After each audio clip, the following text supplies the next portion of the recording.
Welcome to Name 3 Songs. I'm Sarah Fagan. I'm Jenna Million, and this is a podcast where we challenge sexism in the music industry and empower fangirls. Because let's be honest, fangirls knew about that band way before you did. And if you stick around long enough, we'll also let you in on some new music the girls are already crazy about. So guys, it's been a minute. We weren't in your podcast feeds last week. Did you miss us? We missed you. I know, it was weird. It was weird. But I think this is a good thing because, number one, we get to do more Instagram lives, and number two, we get to spend more time on making fun content for Patreon. Yes, which is always exciting because, as we said last episode, we are taking Patreon way more seriously. So at the beginning, we were kind of just having goofy fun with it, but then we realized that it's a really good excuse to do a lot of in this essay I will type episodes that have to do with music and pop culture, but don't necessarily have to do with like feminism in the same way that our normal episodes do. So if you want more pop culture music goodness, you can go join us at Patreon. And our last episode was actually quite interesting, and the topic was sparked from our last normal episode for you guys, which we did a whole episode about misogyny and the Oedipus complex, because we were just so shook at how much the psychology behind misogyny is rooted in men's want to have ownership over their mothers and hating them because they can't, which is interesting. It is interesting. Honestly, I don't think there's anyone who's grown up without some sort of something from their childhood that maybe secretly has messed them up, even if they don't know it's messed them up. Like, women alike, but it was very interesting breaking it down, and honestly, I feel like we kind of lost it a little bit. It's truly so insane. It just sounds so insane, but there is some truth to it. But I think it's also, a topic that definitely needs to be revisited in now times, just because it feels a bit fucked to, blame everything on moms. And I said this in the episode, but it just felt very archaic. So it was a very interesting discussion, definitely worth it. So you guys, if you do want to go check out that, and we also do have mini episodes called Did You Hear, which are 15 to 30 minute episodes when there's stuff going on in music news that relates to things we're interested in. We make those episodes. And also there's a Discord of friendship, which is great fun because we get to share lots of stuff that's going on in our lives, in the world, and all that stuff. So you can go join us over at patreon.com/name3songs.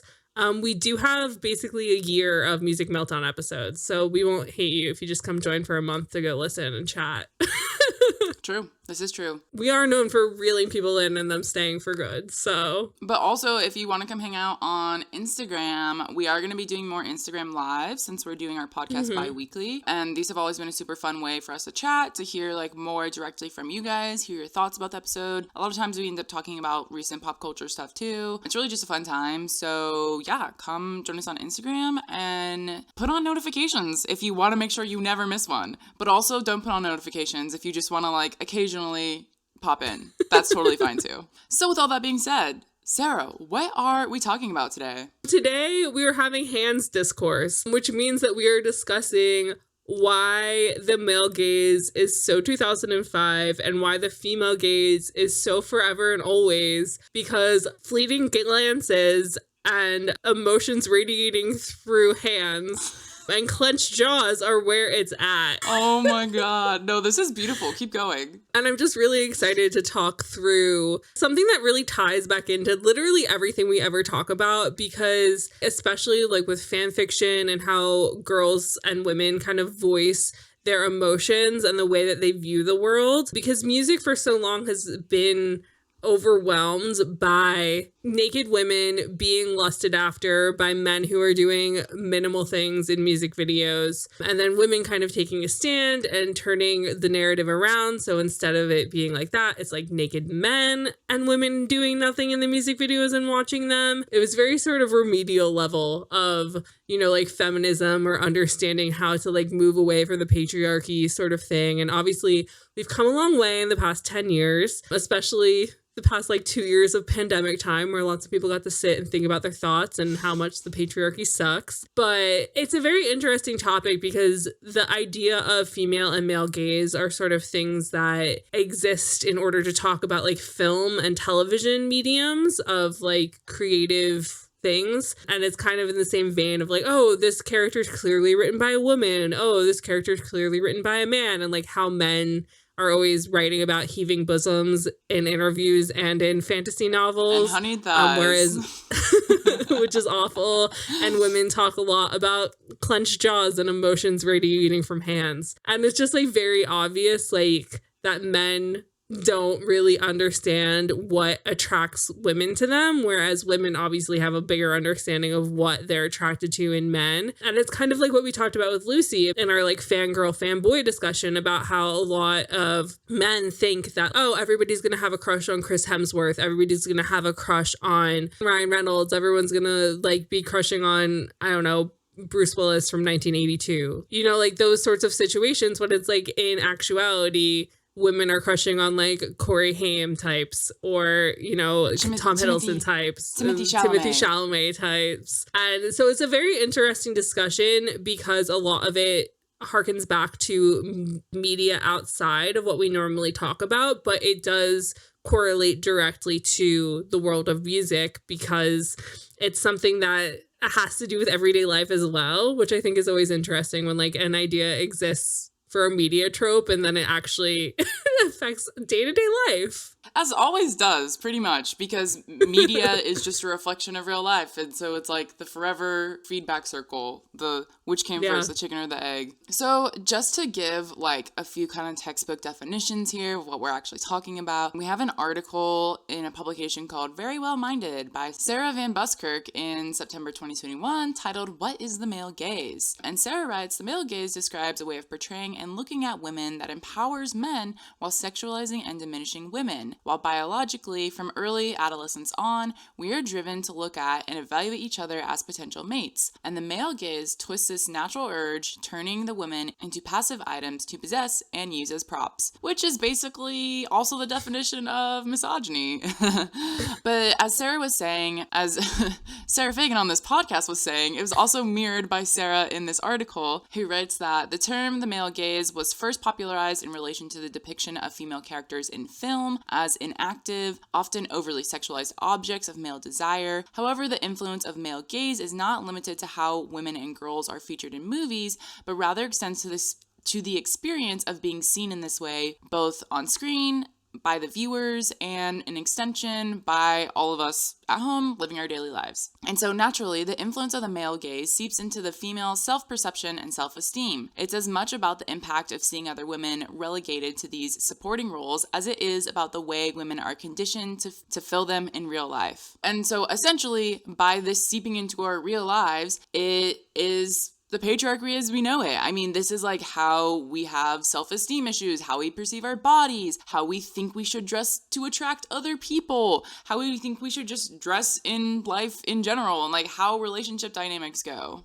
The fact that, again, it's always just like the patriarchy coming in quick and fast and doing something to kind of diminish the respect level that women are allowed to reach. It's this weird thing because I know like at jobs and companies and lots of things, there's always that terminology of like the glass ceiling that the women need to shatter. And it always felt like it was going to like this next level that men have access to. But I feel like the more we talk about the patriarchy, the more we read about things like the male gaze and stuff, it's as if the highest a woman can go in respect from the average man is 50%. And the glass ceiling only gets you to 100%, whereas like men respect men up to like 1,000%, which is just like a weird thing to have to cope with day in and day out of just like how little respect men are taught to have for women, even though like they all have moms that they love and adore. It's just a very weird thing. Yeah, allegedly. It's just a very weird thing to deal with and cope with, I think, on top of all of this. And in comparison, the female gaze is a feminist theory term representing the gaze of the female spectator, character, or director of an artistic work. But more than the gender, it is an issue of representing women as subjects having agency. As such, both genders can create films with a female gaze. But it is a response to feminist film theorist Laura Laura Mulvey's term, the male gaze, which represents not only the gaze of heterosexual male behavior, but also the gaze of the male character and the male creator of the film. And so I think a recent good example of a female gaze movie would be Portrait of a Woman on Fire, which is like a lesbian love story, but the way in which they show female love and affection and the female story of emotions is very, I think, straight out of the mind of like what most girls and women think about, like when they're like having the film of their life in their brain going on of like, I mean, I don't know if everybody does this, but I just like certain moments in life when I look back on them, but I think it might be just me as a photographer. It's like, oh, if I had photographed this moment, like what would I have photographed? What would I have focused on? And it's always kind of like, oh, like the way the wind was blowing someone's hair, or like the way that they like placed their hand on Sarah, like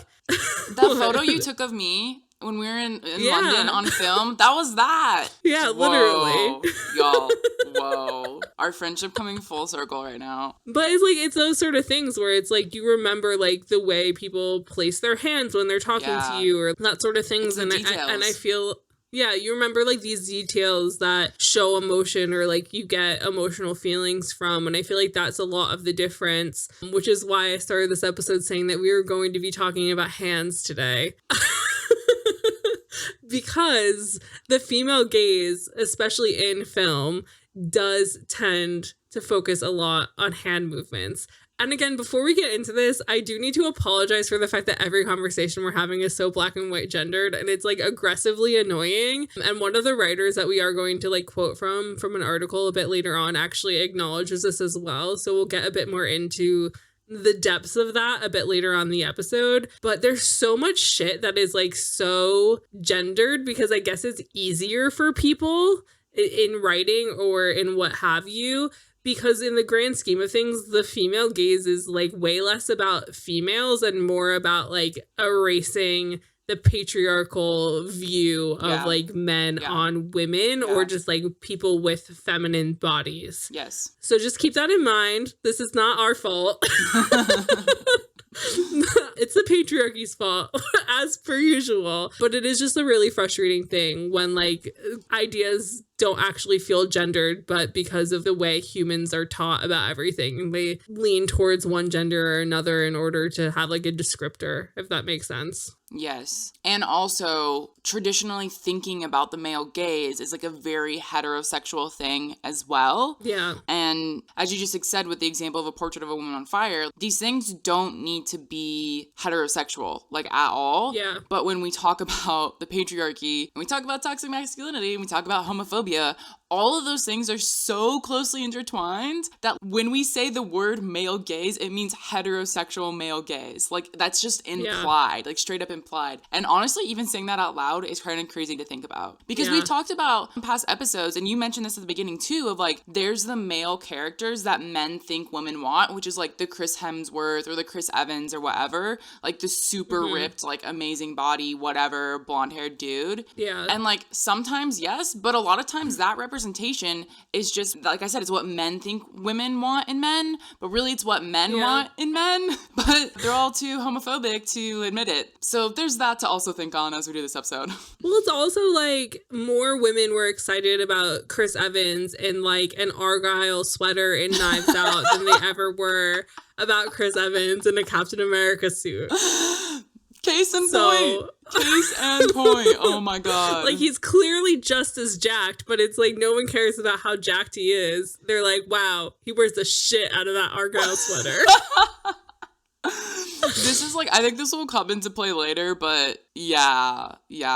When we talk about boy bands and like specifically K-pop and the amount of times fans talk about the styling and the costuming and stuff like that, it's literally stuff like, oh my god, he was wearing a fluffy sweater and he looked so cute. Like, that's the conversation. Yeah, because it feels safe. And like, I feel like that's a lot of what we're going to be focusing on is it's like masculinity in and of itself. And we talked about this in our Patreon episode. Like, masculinity basically just means toxicity. Like, they've wound up being the same word in a lot of ways. Like, toxic masculinity, it's two words meaning the same thing. Like, in that time, you know, the author of the article explained it way better than I just did. But It's that sort of sense where being overtly masculine, like being very macho, like yes, some women do like that, but a lot of women shy away from that and it freaks them out a lot. And a common theme you're going to see throughout this is that most of the men we are going to be talking about today, it's like very feminine things that women are attracted to in them. Again, very black and white. Like it's not actually a feminine thing. I don't even know how to explain it. It's kind of as if feminine is a spectrum and masculine is just like a thing.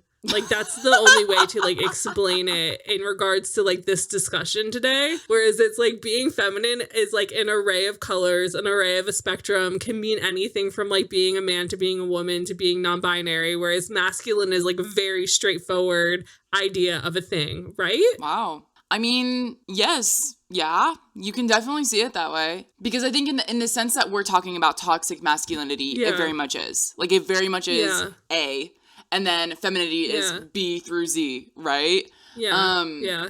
So yeah, in contrast, toxic to, because I will say, like, I mean, there are good masculine traits, and when we get into the hands thing, like, there's definitely, like, you can't deny, like, there's a masculine aspect to it. But yeah, when it comes to toxic masculinity specifically, that makes sense. Well, I think it's like the way that women view masculinity would not be how men would view it. Yeah. And that's where you get the stereotypical female gaze of viewing men and like what women find attractive with men, which is like hands or a rolled up button up shirt. So like you can see their forearms and like these certain things that women are like, oh, fuck, it's getting hot in here. And men are like, what the fuck are you talking about? He's clothed.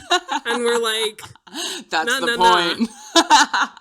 We're like, we want soccer player buff. We do not want Chris Hemsworth buff. Like, that's too much. Obviously, I'm generalizing. Not all women think the same, but the women in this room right now think the same.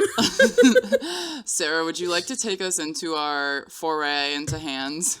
Yes, this is my favorite thing ever. I love that recently I've gotten excuses to like go down rabbit holes that literally have nothing to do with music, but also have everything to do with music because hands are at the heart of music, baby. Oh my, boy, are they. Oh my goodness. So we do have an article today, which was a great read, a great time, called The Power of Mr. Darcy's Hand Flex in Pride and Prejudice, Revisited 15 Years Later, which is written by Kim Renfo for Insider in 2020. And I feel like as I kept mentioning hands, I'm sure a lot of you kept thinking about the TikTok fan cam of Mr. Darcy's hand from this version of Pride and Prejudice. The 2005 Pride and Prejudice is the 2-hour film version starring Keira Knightley and Matthew McFadden, who's most known right now for being on Succession. But Keira Knightley plays Elizabeth Bennet and Matthew McFadden plays Mr. Darcy. So basically, I can't even deal with this, so I'm going to let Kim Renfo speak for us right now because this is too much for me to think about and talk at the same time. So she's kind of setting the scene for us by writing a raised eyebrow from Elizabeth Bennet to her sister while mid-dance with a nagging suitor. The reticent stare of Mr. Darcy watching from a shadowy corner as a lively dance unfolds before him. Jane's inability to make direct eye contact with Mr. Bingley, lest she fall apart completely. And perhaps above all other moments of intimacy revealed to us in the film, the flexing hand of Mr. Darcy as he briskly walks away from Elizabeth Bennet, having just touched her for the very first time. Ooh. Guys, it's getting steamy in here.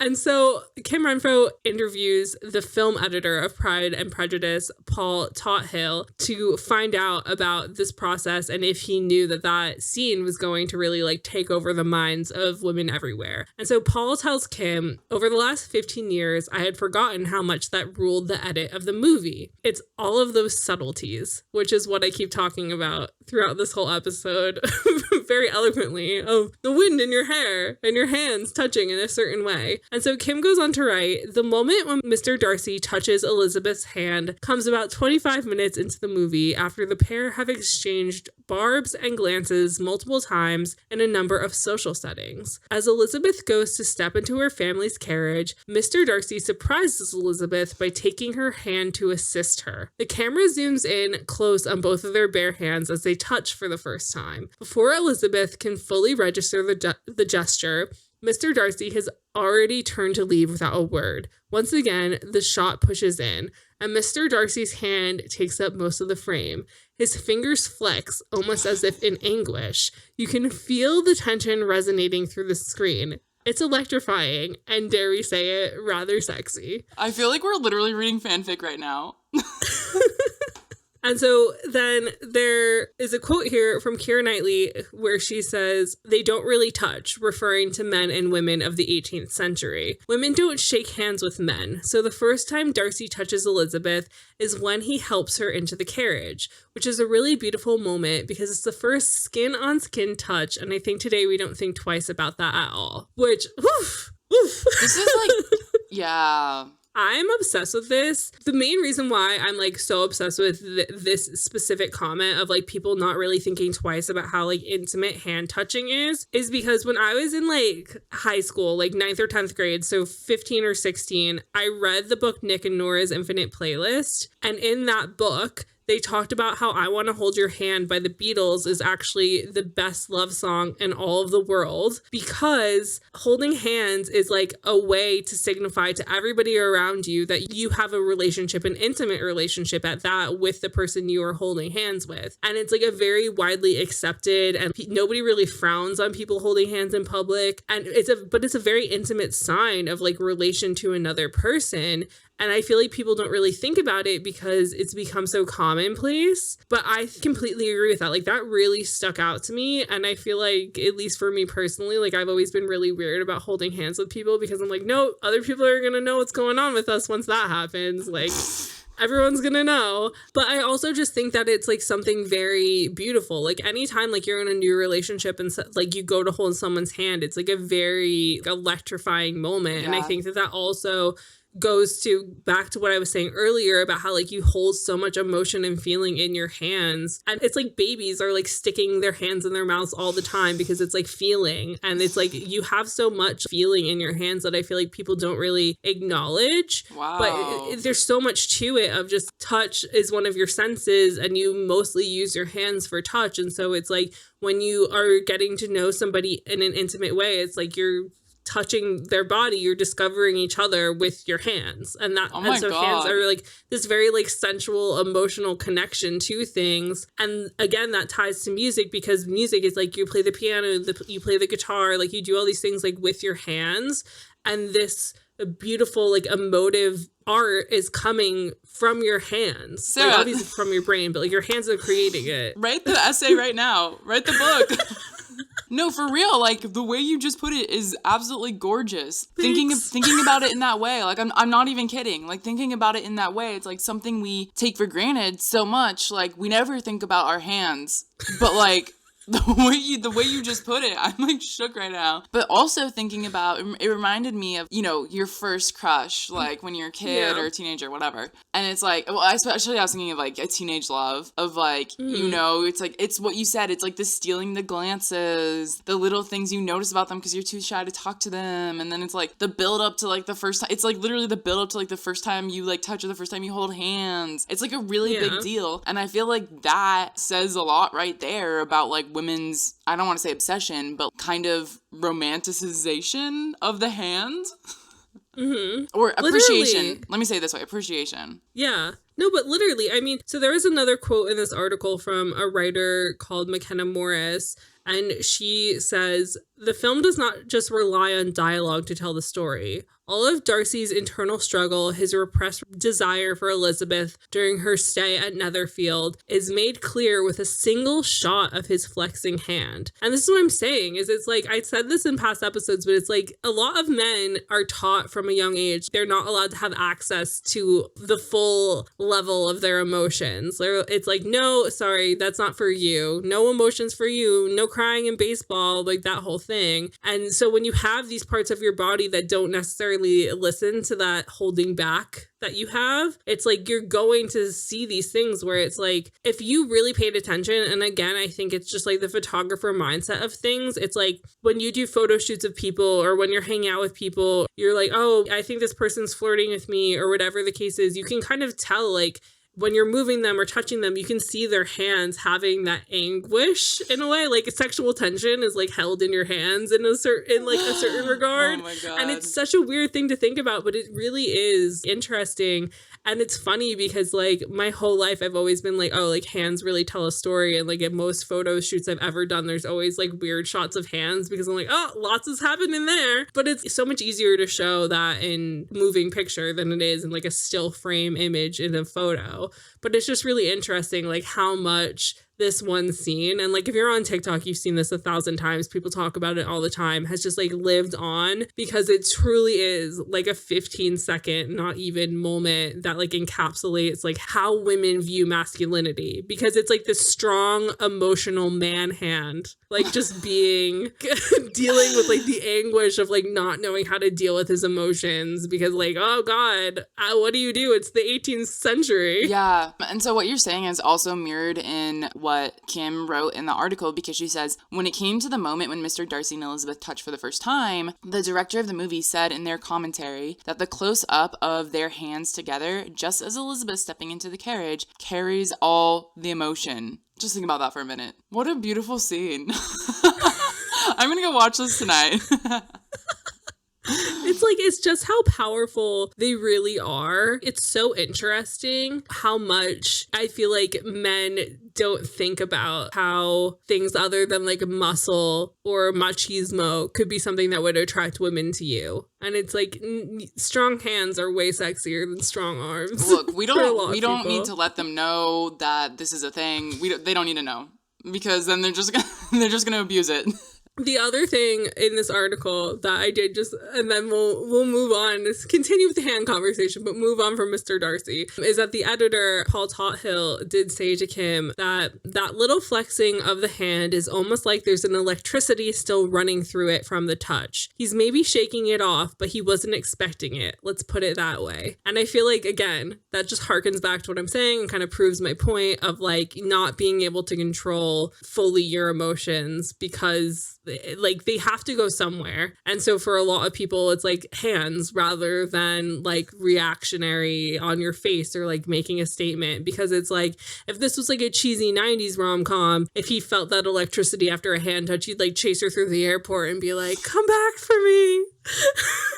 But it's not. It's an 18th century love story and you get sexual tension in a hand. Oh my God. And it's a lot beautiful. of girls realizing what they're attracted to. It's beautiful. Wow. Well, of course, with all this talk about hands, we couldn't not bring it back to none other than Mr. Harry Styles himself. And when Sarah pulled this article, why fans are obsessed with Harry Styles' hands, immediately I can picture his hands. And I was like, wow, you know what? You're not wrong. Like, his hands are freaking beautiful. And then this article in The Things by Carolyn Monclau. Carolyn goes on to write, someone's hands can say a lot about them, what they're into, how they take care of themselves, where they've been. But when it comes to Harry Styles, fans are obsessed with him for a number of reasons. First and foremost, the man is about as hot as they come, and diehard fans will find just about anything to fixate on when it comes to the former One Direction frontman. Additionally, Harry Styles fans find his hands very artistic. One of the reasons is that Harry always matches his nail polish with his clothes in a very stylish way. He's very thoughtful about it. And she goes on to pull this YouTube video titled A Tribute to Harry's Hands,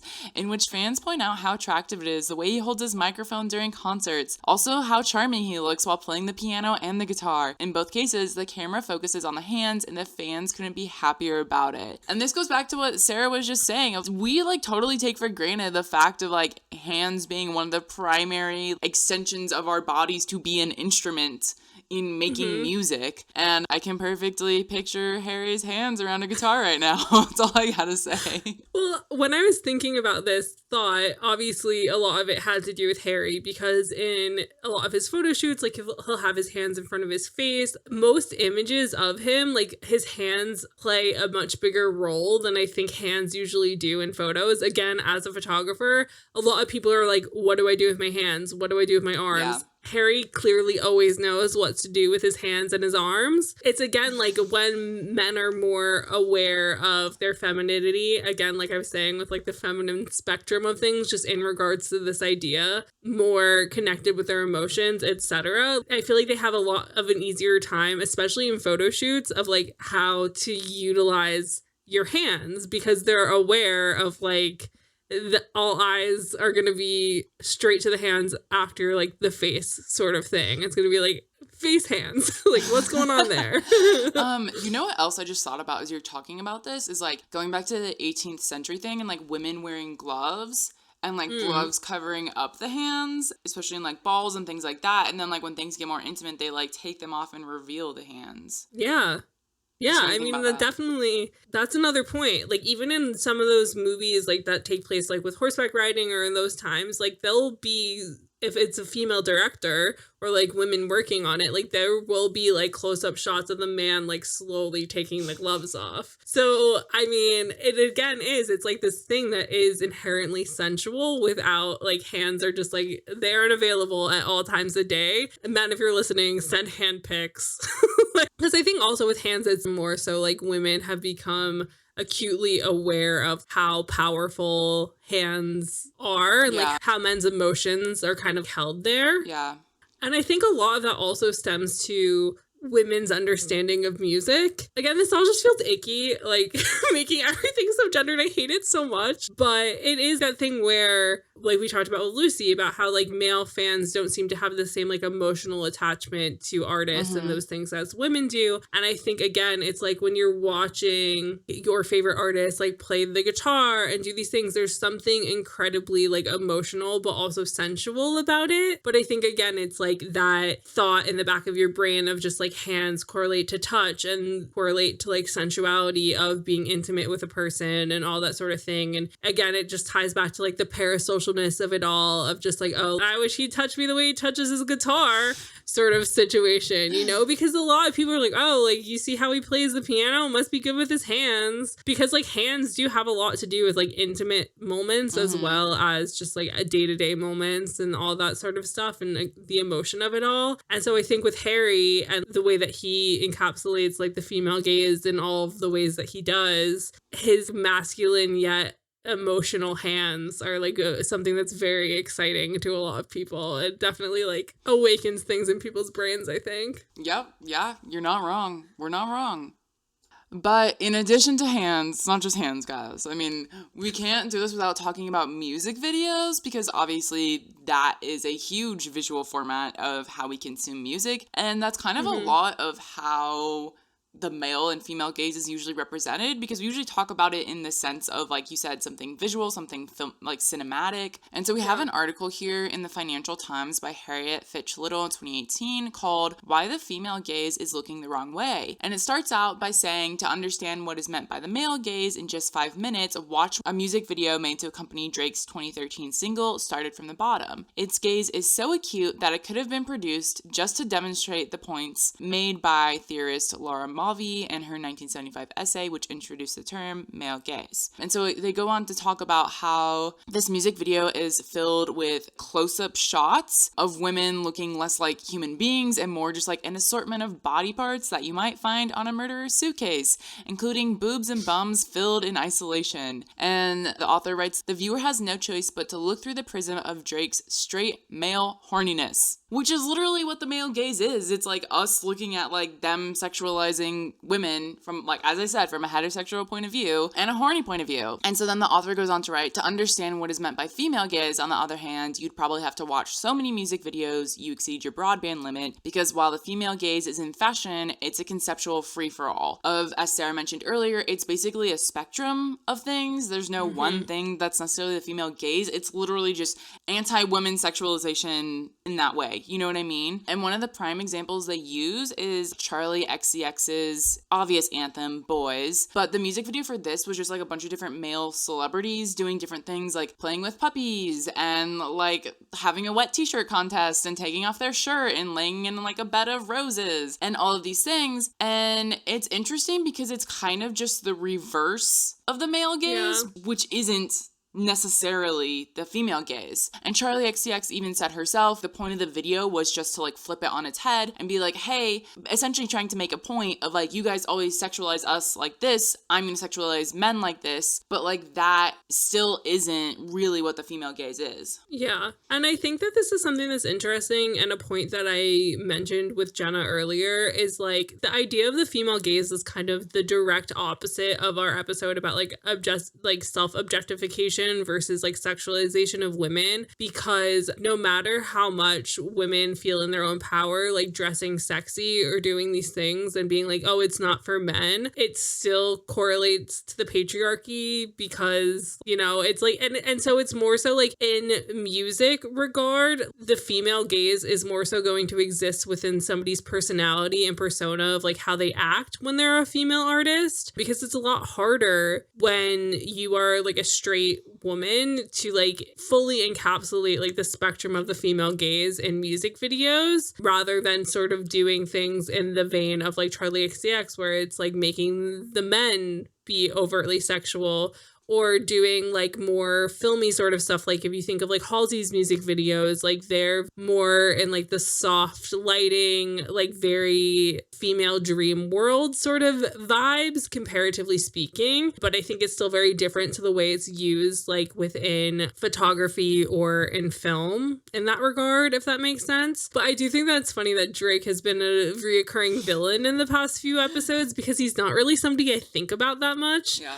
But he definitely has a habit of making people like acutely aware of how much he views women as objects. And I feel like, again, that's a lot different to like how women most of the time, especially more recently, like act in their videos when they are being sexy. It's like they're not acting like objects. They're not acting like they want to be objectified. Whereas like women in videos like Started From the Bottom or Robin Thicke's Blurred Lines, like the woman in those videos are clearly acting as if they are like there to just be objectified by men, rather than like exist and exude womanhood. Yeah, no, definitely. My question is, and I don't know if there's like a proper answer to this, but how is like the female gaze applied to the way we dress? Because like when we think of pop stars, for example, the stereotypical pop star uniform is a bodysuit, very much showing off your body, essentially just showing off your body. And when we think of like the male gaze, the patriarchy, whatever, that's like the form-fitting clothes is something that appeals to them. And so this is why the sexualization versus empowerment conversation gets murky, because it's like if a man is like talking about Megan Thee Stallion or like whatever pop star being like they over-sexualize themselves, like they're on stage dancing with no clothes on, blah, blah, blah, blah. It's like, well, you're viewing that from the male gaze as if they're doing this for your pleasure. So like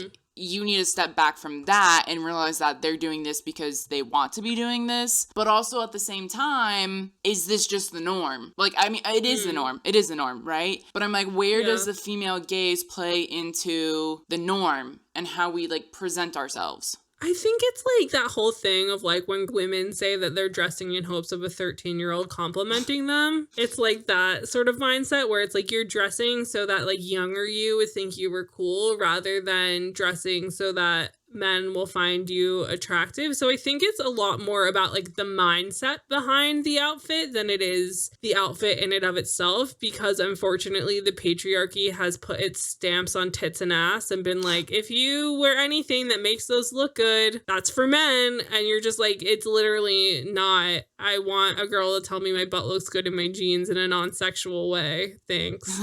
Like, I don't know. I just feel like when a girl's like, oh wow, your tits look so good in that top, like, I'd be like, thank you. And if a man said that, I'd be like, let me throw my drink in your face. Like, I just feel like girls acknowledging that, like, your boobs aren't, like, look good is, like, a compliment. Whereas, like, a man, it's, like, look good without it being a sexual thing. Yeah. No, I totally understand that. And I feel like as non-celebrities, we have a lot more of that autonomy. But I think of, like, I'm thinking of specifically, like, pop stars on stage performing. I feel like they don't have that autonomy. I feel like there's the default and they always do the default. Yeah. Well, I think also, I feel like maybe it was Little Mix who talked about this. We've looked into so many pop stars, I can't keep it straight. But just how, like, those outfits exist in order for them to have like the movement that they need in order to do the like song and dance numbers that they have, so they're not up there being like gross, sweaty messes. I don't 100% agree with that though, because the amount of like K-pop and, well, just the amount of K-pop that I watch, it's like people dance in all kinds of things, and men don't. Yeah, like, men do all kinds of routines in literal suits, which, like, you don't think of a suit as being, you know, something flexible you can dance in. So... Well, they're probably wearing Lululemon suits because those do exist. Hashtag not sponsored. But I guess it's like kind of that mindset of, oh, well, it's what pop stars have always done. So like it must be for that. And I'm sure that like that's a thing that they're fed of like, oh, it's like easier for you to move in, easier for you to dance in, blah, blah, blah. I don't know, really, because, like, when I think about the bodysuits that, like, Taylor Swift wears, those aren't very sexy in a lot, like, in the same way, like, they kind of exist, like, for her to be comfortable, but I really don't know, because, again, like I was saying, I think for a lot of female pop stars, there's such a long staircase for them to climb up until they get to actual having anonymity from the pop star box that exists, no matter what they're doing with their career. There still are people that are pushing, wearing these outfits, doing these things that for female pop stars, it's so much more about their personality and the way they live their life that can exist within this idea rather than like the way that they're portrayed when they're performing live. Because I think like if you watch music videos by them, depending who. Yeah. Because, like, Halsey definitely, like, in her shows kind of wears a more, like, pop star uniform, but, like, in her music videos, very female gaze. Mm-hmm. Yeah. I mean, first of all, I would be interested to know from, like, a professional pop star stylist, if we ever find one of those. Like, if there actually, like, is a reason, because there legitimately might be. But I posted a question on our Instagram story saying, like, if anyone wanted to recommend, like, music videos that, like, encapsulate the female gaze. And my friend Tiffany commented, okay, hear me out. I Bet You Think About Me music video is directed by a woman because of the details. And I went and watched it. So it's, like, the Taylor's version, like, more recent one. And there are definitely those moments, and I think also like throughout like Taylor Swift's storytelling, even the All Too Well one, I mean, because that one was definitely supposed to be like from Taylor's perspective of there are those like female gaze moments that focus more on like the tension and the emotion behind things, and so there definitely is that like narrative and rhetoric beyond just them performing live on stage, because that's the thing is that I feel like in some regards it's harder to apply like female male gaze to performances, but also not, because it's like if you think about like backup dancers, for example, if they're all like super sexualized or whatever, like on stage, I mean, that's something they do have control over. And so this is something that's interesting because there was this other article that we found on Days by Amy Cliff written in 2019 called How the Music Videos of the 2010s Saw Women Take Back Power. And she sort of starts this article talking about how in 2014, Jennifer Lopez had the music video for her song I Love Ya Poppy come out. It was a music video of a music video creation process. So it's like her and her friends saying no to a bunch of ideas in order for it to like do the same thing Charlie XCX was saying she was doing with the Boys video, which was like turning the like male gaze on its head by like having men all oiled up and like twerking and shaking their ass and doing all that stuff and just like objectifying men in that way, which like the Charlie XCX video has more of the female gaze idea with like the rose petals and the puppies and that sort of thing, whereas this is very like male gaze in reverse. Like it's like what men think women want is what this JLo video is, which I think is funny because 2014 feels like it would be more with the times, but I guess not. Also, JLo, it's just funny continuing that to disappoint us. JLo's trying so hard to get recognition from us, and I don't know if it will ever happen. I also watched the video, and it was so forgettable. Like, the whole song was so forgettable, and I was like, oh, JLo, just stick to acting.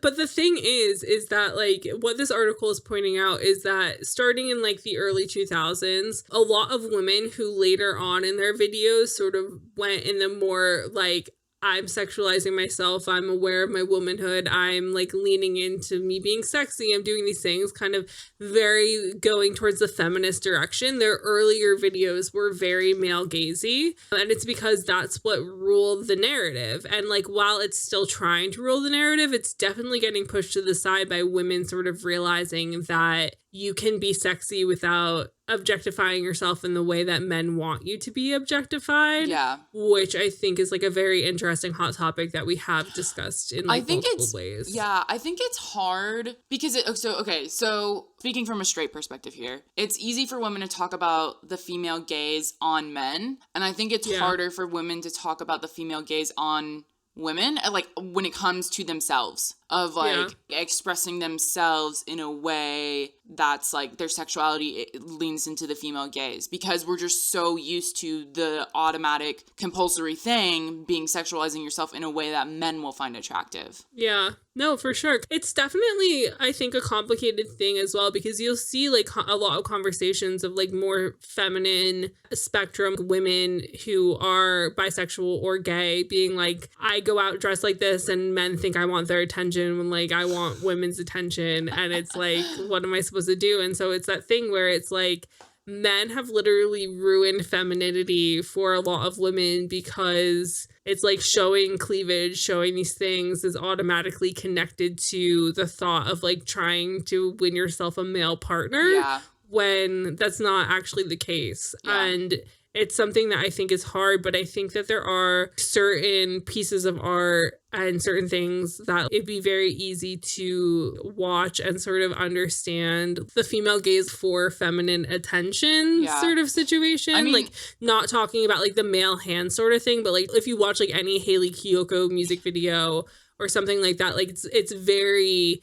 very like heavy female gaze, but very like sensual and not over the top in making it like super sexy because it's two girls. It's showing like a real life like sensual idea of like two girls falling in love, and I feel like it's a very beautiful way of doing that. But again, it's complicated when it comes to like real life. It's so easy to show these things in media with like lighting and framing and all that sort of stuff, whereas like when you go out in your real life, you can't constantly have, you know, like soft pink lighting around you to signify that you are open for business for women to hit on you. If only. If only we could, though. But speaking of Hayley Kiyoko, she did come to mind. I mean, I'm not super familiar with like a ton of her music videos or anything, but she did come to mind when I was like doing research for this. And then also on our Instagram story, Instagram user Summerlished commented Hayley Kiyoko's Chance music video, which I looked it up and it was exactly as you were saying. Yeah. If I could go my whole life in like soft lighting, like clarity -50, that would be great.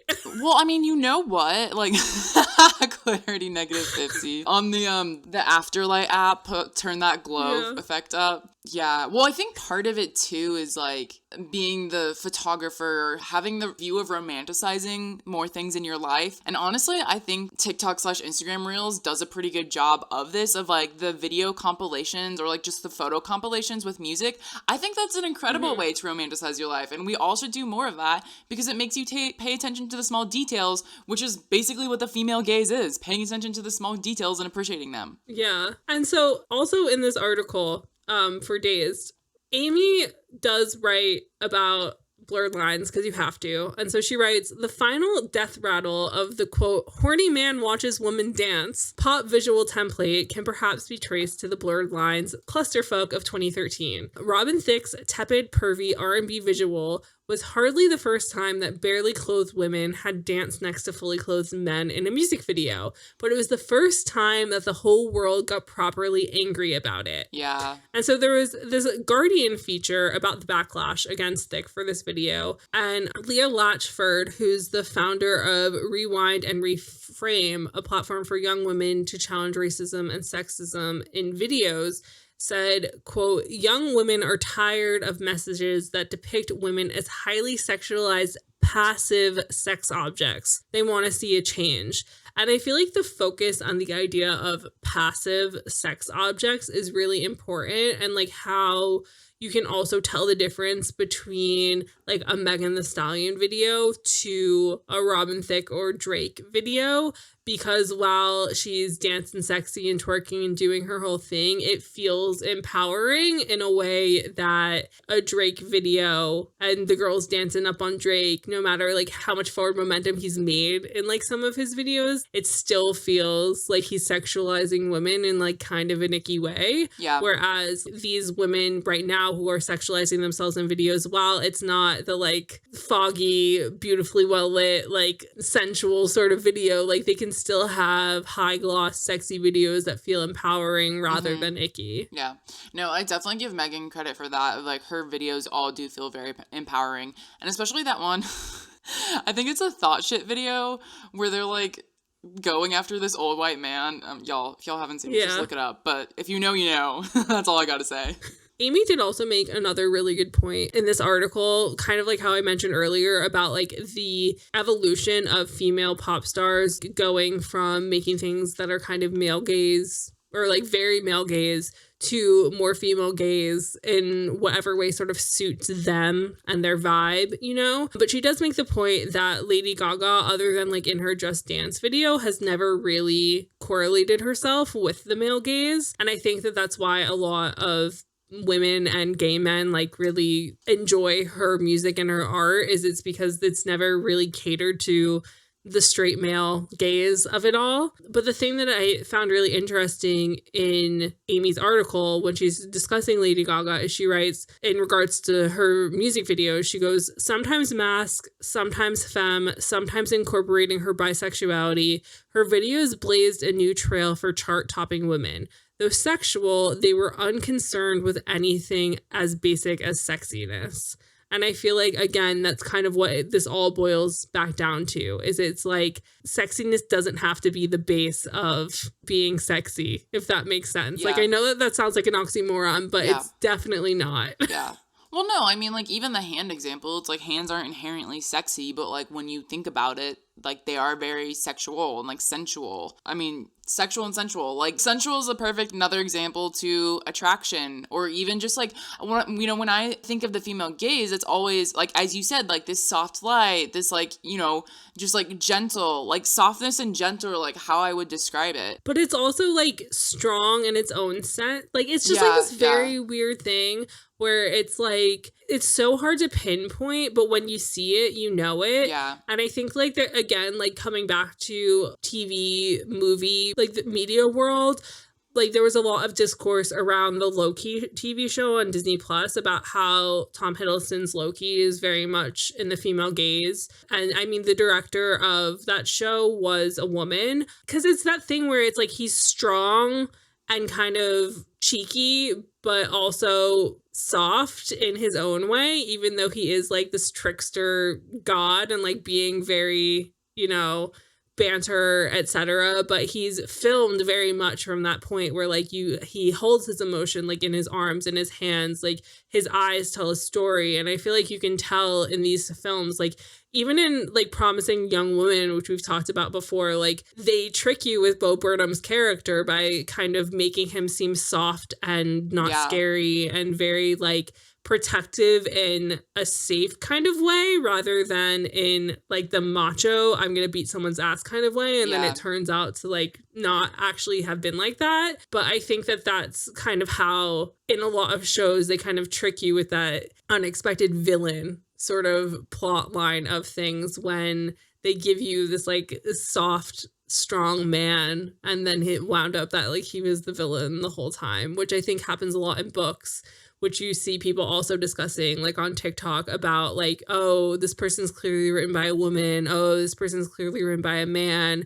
And like the discussion of like how there's always in like high fantasy kind of young adult books or like new adult books of like the brooding villain who you just want to like nurture because he is brooding in like that sexy way, and that's how they get you and they stick you on that villain sort of pipeline. I think that makes a ton of sense because like when we think about this in the context of like boy bands being made for women and also fanfic, for example, okay, so like the idea that boy bands are made for women, and honestly I think K-pop gets a ton of this right, and I feel like One Direction, like it was more the fandom getting it right than like the marketing people, but I think the marketing people in K-pop are very smart and like know what to deliver. Yeah. But there's always the like fandom lore around the band of like very, very, very female gaze of like talking about their outfits, talking about the hands, as we've said, talking about the relationships with each other. Like all of these things are very female gaze. And like we've broken this down in other past episodes before.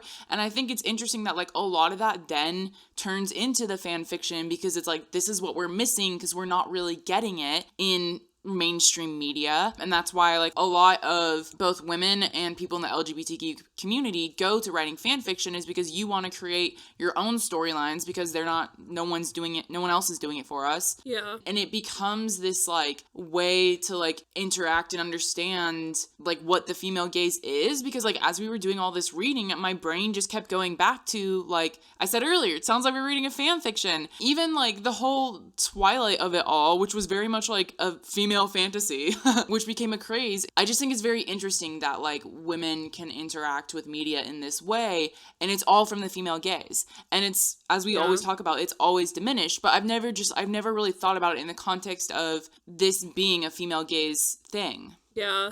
Well, I mean, like, that's what's so interesting about boy bands. Like you were saying, it's like they're like created by old men, and yet they tick so many boxes for the female gaze. But I mean, like you were saying, like how you've described to me when it comes to K-pop, I feel like K-pop and the members of K-pop groups, like the male K-pop groups, are so aware of like fan service and doing things that appease the fans and making them feel part of it, is that whole thing. So I feel like in some regard, they've acknowledged the female gaze and are leaning into it. Whereas like One Direction and Backstreet Boys and NSYNC and groups like that, like the female gaze was there because the girls were just focusing on those things. Whereas with K-pop, they realize what the fans like them doing, and so then they keep doing that because they're like, well, they're eating this up. And it's like, okay, but you're essentially making softcore porn constantly. Oh, the funny thing is like, because I was thinking about this earlier, and like with K-pop, there's not a lot of, actually there's almost no hardcore masculine vibes to it, at least not initially, because especially like when boy groups debut, like they're like teenagers in like early 20s. So just because of their age, they usually lean into like the cutesy like schoolboy or like boyfriend narrative. Like there's literally like a boyfriend concept of like point of view, you're on a date with whoever, like that's literally a thing. And they like take videos like that, and I'm like, this is embarrassing for me to watch. And then usually like some like, it's more so the older idols who, when they grow up and they like get super into working out or whatever, they become super buff, then they kind of like can do their own like masculine thing, but it never feels like an attack. It never feels like an attack for a lack of better word. I don't know. It's interesting. I mean, even with BTS, like it's so gender neutral, like really, like they do both feminine and masculine things, and they're not afraid to do either. And I don't know, it's always felt like a safe space, and not, you know, versus like the turnoff of the male gaze. Yeah, but I think again, it's like the way that they're masculine is in like a soft, light kind of way. Whereas like the idea of masculine that most people think of is like the hard, light, toxic masculinity capability of it all. And you brought up like how it's kind of like an ungendered idea, and I think that sort of brings us to like the TikTok of it all, because obviously, as we said, like female gaze is an idea that has existed as a way to discuss film as well as male gaze, but the TikTok teens, as I so lovingly call them, obviously it's not all teens, it's just easier to put it that way, have really like leaned into the written by a woman female gaze of it all. And so there was this really interesting article on the Utah Daily Chronicle by Avery Gregg in April 2021 called TikTok Trend of the Female Gaze Highlights Gender Freedom and Expression. And this article like really took me for a wild ride, because they hit on a lot of really important points of the fact of like nobody really fully understands what the female gaze is. And I think I put it pretty well earlier of like how it very much so is a spectrum, because a lot of people are very aware that like gender's stupid. But basically, what Avery writes is that on TikTok, a trend has been going around where creators compare old self photographs with their current physical expression and style. For the large part, TikTokers share initial pictures in line with the ideals of the male gaze, and then frame current styles as those that break from the gaze's grasp. Thus, the trend has birthed an ideology, the female gaze. And they go on to write, while not a new concept, the female gaze has been reinvented by TikTok into its own aesthetic that seeks to push beyond the boundaries of the binary. TikTok's female gaze does so by calling in a multitude of concepts, including gender aesthetics, patriarchal norms, compulsory heterosexuality, identity, and intention. With that glued in mind, what does TikTok's female gaze actually entail? I think the interesting thing that this article is pointing out is that it's not that the female gaze is inherently related to women. It's just that it's inherently anti-male gaze. And so, we talked about this, and the male gaze being very closely associated with toxic masculinity and the hypersexualization of women. And so it's like, that is such a, we said this at the beginning, that is such a letter A. This is what this is. And then here's this whole other spectrums of things that it could be, but it's everything that's just not that. And so I think it's really cool that like TikTok is bringing together so many different people of so many different backgrounds in order for this idea to essentially evolve and expand and grow. And the writer also talked to two different TikTok creators. One who said, I only ever found my personal style when I stopped dressing for male validation and the male gaze because it was boring. And then the other creator said things that talked about the male gaze and wearing things that would show off my body but were never really cool. And I think that's so interesting that the male gaze is actually not fashion. The male gaze is just body. That's all they care about, is just seeing your body, seeing the silhouette of your body, and like does not care about anything else. I think that's hilarious. Well, I think that says a lot for like the ways in which women are like so artfully showing off their boobs recently. Like, I know, which sounds like so unhinged and ridiculous, but if you really think about it, like the way in which like women are able to like show cleavage or show their body is like so different to like the deep V that like used to take over the airwaves, so to speak, you know? Like, there's so much more to it. It's so much more sensual than sexual in a lot of ways, that like fashion is utilizing like the female form rather than being overtly sexual. It's kind of part of the outfit. Like, your tits are an accessory now rather than the star of the show, which I think is quite cool, because it kind of is something where I think a lot, speaking as like a more large-chested woman, like there were so many things that I always felt like I couldn't wear or were inappropriate because I was like, oh, my boobs are taking up too much space. But now a lot of things that I wear where there is cleavage, it's like it feels less sexual and more so like it's part of the look, if that makes sense. Honestly, I love that so much. Like, I personally haven't thought of it this way, but I agree. I concur. And so, going on in this article, though, Avery goes on to write that the simplistic and performatively feminine debonair of TikTok's male gaze is on the opposite side of the globe from TikTok's female gaze. Users are camp with clashing patterns and bold colors, androgyny is emphasized, and many users opt for shorter haircuts, such as with the recent revival of the mullet. Graphic eyeliner and swipes of glitter across the eyelids replace the neutrality of male gaze makeup.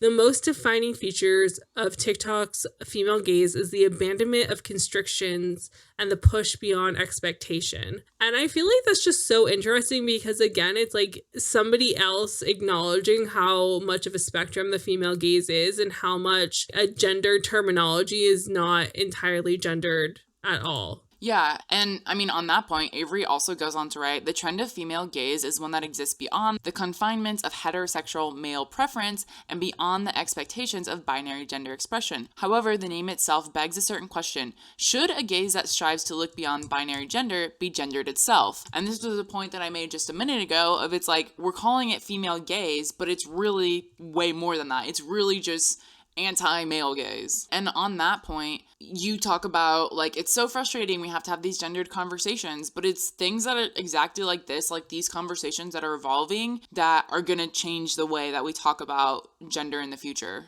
Yeah, exactly. And I feel like this is why these conversations are so important and so interesting to have, because the more you talk about it, the more you realize that something that sounds inherently gendered, something that sounds inherently black and white, is not black and white in the slightest, especially once these social media platforms that people are really utilizing to express themselves and like show their truest form, in the simplest way to say it. It's so incredible, like how they can take a very simplistic sounding idea and make it so much bigger and really turn it into this movement that's so much farther beyond like a style of filming, which is what this idea really was created from, of just like a discussion of use of male and female bodies and male and female viewpoints of directing and creating and casting films.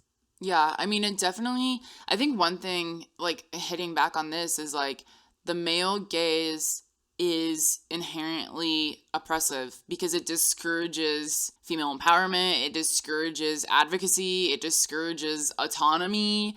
It's like, you are this, and this is a sexual object. Like, you are the sexual object. Yeah. But this is, like, the reverse of the male gaze is empowerment, is doing whatever you want to do, is not being confined to one single thing. And this writer, Avery, also says, highlighting physical expectations for non-men within the male gaze establishes our society's nature as a compulsively heterosexual one, which I think really hits it on the head of the male gaze. As I said at the beginning, is the heterosexual male gaze, and we don't even talk about that. Like, it's just taken verbatim as it is, like, of assumed heterosexuality, compulsive heterosexuality. I think it's really interesting they called that out specifically. Yeah, 100%. And also, again, we've mentioned a lot like music videos and how a lot of male artists have very male-gazing music videos, but I mean, like, when you think from the top of your head, somebody like The Weeknd or Drake or what have you, like, you don't automatically think that their music is for men, but when you look at a lot of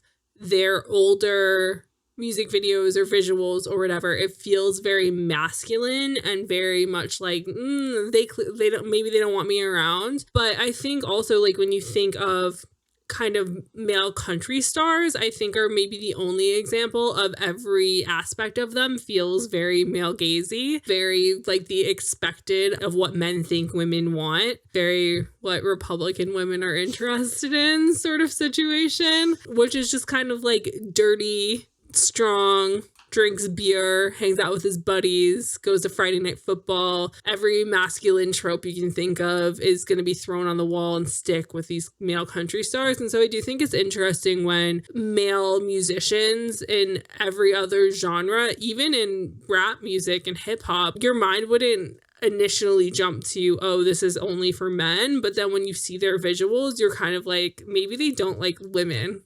I do think there is an argument for hip hop though, because I think a lot of outsiders to hip hop would be like people who like naysayers of hip hop would be like, it's so sexual, it's so violent, blah blah blah blah. You know, like there are those conversations because certain hip hop like is very derogative. But I think especially now because we have so many more like female hip hop artists, like the connotation of it has changed. And that's not to say every male hip hop artist is like a bad person. Like not everyone's rapping about like derogatory sexual things. So I think like we're more aware that there are tropes beyond just that. But I feel like sexualization within hip hop is also like a big common theme too. Yeah, no, 100%. But I think also it's like when you're unaware of a culture, sometimes you can assume the worst in situations. So I think it's like, again, something that's not as black and white as people try and make it seem like it is, which is always, I think, the common denominator of a lot of the conversations we've had lately of these things on the surface look and sound like a very black and white discussions, but when you get down to the meat of it, it's really not, because there are so many levels to what these things can mean and how they can really change the conversation in the world of media, in the world of music. And if people really focus and understand that you can have your visuals and your imagery exist within the female gaze without it being gay or without it being inherent anti-masculine. It's just really understanding, like we keep saying, that like the female gaze is in fact a spectrum. It is in fact something that has layers to it, and that men can exist within those layers if they just do it right and like have the right people on their teams that know how to utilize something that is, I think, very accessible to most people. Whereas I feel like the male gaze definitely makes women feel left out, whereas I don't think the female gaze is out here making anybody uncomfortable. That is true. But also what I'm getting from what you're saying is we need more feminine man hands to come to light. That's what I'm hearing. If you're marketing if you work with musicians, hands, we want them. I just need Drake to like get to understand that his emotions come from his hands and just have less naked girls in his videos and more hands.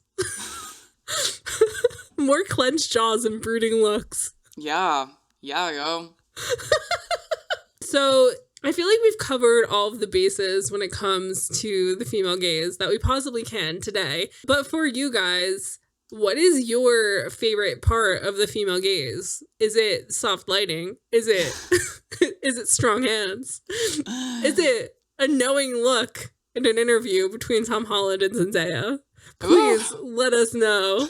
I am chomping at the bit to find out. Come hit us up on social media as per usual. You can find us at Name3Songs on Instagram and Twitter, as well as TikTok. Or if you have any personal beef or you really liked anything we were saying, you can come chat with us personally. I am at Sarah_Fagan and Jenna is at Jenna_Million. So thanks for joining us this week on Name3Songs. Until next time, never let anyone make you feel bad about your favorite band. And remember, you're never too cool to admire some hands. And don't forget to subscribe to be notified when each episode comes out, and leave us a 5-star review or a comment if you're watching on YouTube. They really help. If you want to find out more about any of the sources we referenced in this episode, you can visit name3songs.com.